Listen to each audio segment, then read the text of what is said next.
नमस्कार। आज के इस एक्सप्लेनर में हम एक ऐसे टॉपिक पर बात करने वाले हैं जो हर डिजिटल क्रिएटर और वेबसाइट ओनर के दिमाग में होता है। अपने ट्रैफिक को असली सॉलिड रेवेन्यू में कैसे बदला जाए। आज हम मोनेटैग प्लेटफॉर्म की गाइडलाइंस और रेवेन्यू ऑप्टिमाइजेशन स्ट्रैटेजीज को डिटेल में समझेंगे।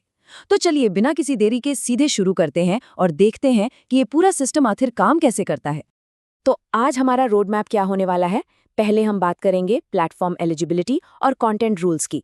उसके बाद हम देखेंगे कि पब्लिशर अर्निंग्स आखिर कैलकुलेट कैसे होती हैं। फिर स्मार्ट एड प्लेसमेंट स्ट्रैटेजीज पर आएंगे और आखिर में वेरिफिकेशन और प्रायोरिटी लेवल्स को कवर करेंगे। चलिए सबसे पहले और सबसे ज़रूरी हिस्से से शुरू करते हैं। सेक्शन 1 प्लेटफॉर्म एलिजिबिलिटी और कंटेंट रूल्स। आखिर इस नेटवर्क से कौन जुड़ सकता है और क्या रिक्वायरमेंट्स हैं।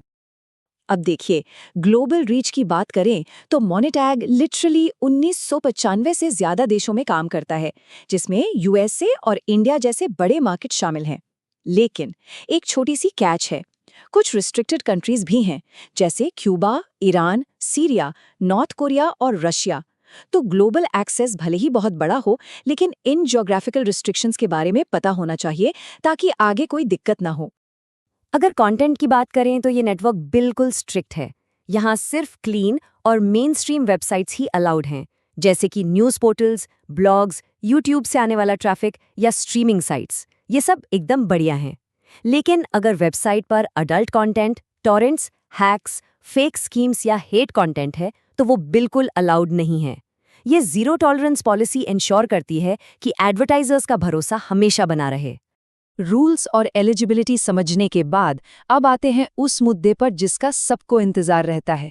Section 2 calculating publisher earnings. चलिए देखते हैं कमाई होती कैसे है। आपने सीपीएम वर्ड एडटेक में बहुत सुना होगा। इसका सिंपल सा मतलब है कॉस्ट पर मिले, यानी हर 1000 व्यूज पर आखिर कितने पैसे मिलेंगे। जब आप इस बेसिक मैथ को समझ लेते हैं तो आपको पूरा कॉम्पेंसेशन मॉडल क्लियर हो जाता है। ये हर पब्लिशर के लिए सबसे बुनियादी मेट्रिक है। अब यहाँ एक बड़ा इंटरेस्टिंग ट्विस्ट है। आपका ट्रैफिक आ कहाँ से रहा है, इससे बहुत बड़ा फर्क पड़ता है। अगर ट्रैफिक यूएसए से है तो सीपीएम करीब 8 से 12 डॉलर्स के बीच होता है, जो कि बहुत हाई अर्निंग पोटेंशियल है। वहीं इंडिया से आने वाले ट्रैफिक पर एवरेज सीपीएम 0.50 से 2 डॉलर्स तक रहता है। तो बेसिकली जियोग्राफिक ओरिजिन सीधे तौर पर आपके रेवेन्यू ग्राफ को डिफाइन करता है। लेकिन रुकिए, एक कमाल की बात और है। ये अर्निंग स्टैटिक नहीं होती। बैकग्राउंड में प्लेटफॉर्म का अपना ऑटोमेटेड एआई लगातार काम कर रहा होता है। बस कुछ ही दिनों में ये एआई ट्रैफिक पैटर्न्स को समझकर उन्हें ऑटोमेटिकली ऑप्टिमाइज कर देता है। इसका फायदा समय के साथ आपकी कमाई और यील्ड अपने आप बढ़ने लगती है। और अब इस नंबर पर ध्यान दीजिए, 80%। ये असल में वो मैसिव रेवेन्यू शेयर है जो पब्लिशर्स को मिलता है। इसका सीधा सा मतलब ये हुआ कि अगर कोई एडवर्टाइजर $100 पे करता है तो उसमें से $80 तक पब्लिशर की जेब में जाते हैं। इंडस्ट्री स्टैंडर्ड्स के हिसाब से ये एक सच में आकर्षक रेट है। चलिए इस पूरे कॉन्सेप्ट को एक रियल लाइफ अर्निंग सिनेरियो से समझते हैं। मान लीजिए आपकी वेबसाइट पर रोज 10,000 विजिटर्स आते हैं और एवरेज सीपीएम $1 का है, तो डेली अर्निंग हुई $10। महीने के हिसाब से कैलकुलेट करें तो ये आराम से करीब $300 बन जाता है। ये एक बिल्कुल रियलिस्टिक और आम एग्जाम्पल है एक स्टैंडर्ड वेबसाइट के लिए। अब इसी कैलकुलेशन में एक प्रीमियम ट्विस्ट डालते हैं। विजिटर्स वही 10,000 हैं, पर अब वो यूएसए से हैं। अगर उन पर $5 का सीपीएम मिल रहा है तो आपकी मंथली कमाई सीधे $1,500 क्रॉस कर जाती है। ये साफ दिखाता है कि सिर्फ ट्रैफिक लाना ही काफी नहीं, बल्कि ऑडियंस की डेमोग्राफिक लोकेशन आपके बेसलाइन रेवेन्यू को किस लेवल तक स्केल अप कर सकती है। कमाई की मैथ्स हो गई। अब आते हैं सेक्शन 3 पर, smart ad placement strategies. User का एक्सपीरियंस खराब किए बिना एड्स कैसे लगाए जाएं। थ्योरेटिकली तो प्लेटफॉर्म पर अनलिमिटेड एड्स लगाने की छूट है, पर क्या ऐसा करना समझदारी है? बिल्कुल नहीं। बैलेंस ही यहाँ सब कुछ है। हर पेज पर 2 से 3 एड्स लगाना सबसे ऑप्टिमल माना जाता है। अगर आपने ज़्यादा पैसे के चक्कर में 10 से ज़्यादा एड्स लगा दिए तो यूज़र परेशान होकर साइट छोड़ देगा और लॉन्ग टर्म में आपकी इनकम एक्चुअली गिर जाएगी। एक बहुत कॉमन सवाल आता है कि क्या हम इस नेटवर्क को गूगल एडसेंस के साथ यूज़ कर सकते हैं? जवाब है हाँ, बिल्कुल कर सकते हैं, लेकिन एक स्मार्ट तरीके से। एडसेंस बैनर्स और मोनेटैग को कंबाइन करना टोटली सेफ है।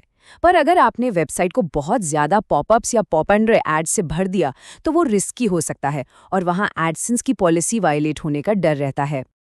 और अब हम अपने इस रोड मैप के आखिरी पड़ाव पर हैं, section 4, verification and priority levels.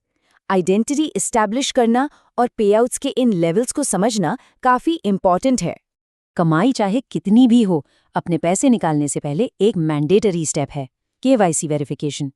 इसके लिए आपको आधार, पासपोर्ट या ड्राइविंग लाइसेंस जैसे वैलिड ऑफिशियल डॉक्यूमेंट्स देने होते हैं। साथ ही फंड्स रिसीव करने के लिए पेपैल जैसी पेमेंट डिटेल्स शेयर करनी पड़ती हैं। इस पूरे प्रोसेस में करीब 5 से 7 वर्किंग डेज लगते हैं, जो कि नेटवर्क की सिक्योरिटी और ट्रस्ट के लिए बेहद ज़रूरी है। इस प्लेटफॉर्म पर एक बहुत ही मजेदार गेमिफाइड टियर सिस्टम है। पिछले 14 दिनों की अर्निंग के हिसाब से आपका प्रायोरिटी लेवल तय होता है। सभी लोग ग्रीन यानी बिगिनर लेवल से शुरुआत करते हैं। जैसे ही आप $300 के आसपास कमाते हैं, आप सिल्वर बन जाते हैं। फिर आता है गोल्ड और आखिर में जो हाई अर्नर्स $7,000 क्रॉस करते हैं, उन्हें सबसे ऊपर प्लैटिनम लेवल मिलता है। प्लैटिनम स्टेटस का मतलब है फास्टर पेआउट्स और डेडिकेटेड अकाउंट मैनेजर्स। ये सिस्टम ऑटोमैटिकली आपको और ज्यादा ग्रो करने के लिए मोटिवेट करता है। तो चलिए अपने इस एक्सप्लेनर को एक सवाल के साथ खत्म करते हैं। क्या आपकी वेबसाइट का बिना मोनेटाइज किया हुआ ट्रैफिक बिना वजह टेबल पर रेवेन्यू छोड़ रहा है?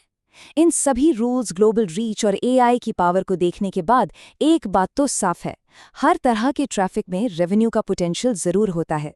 जरूरत है तो बस स्मार्ट गाइडलाइंस को समझने की और उन्हें ठीक से लागू करने की। सोचिए इस बारे में। जुड़ने के लिए बहुत बहुत शुक्रिया और ऐसे ही मजेदार और इन्फॉर्मेटिव विश्लेषण के लिए बने रहिए।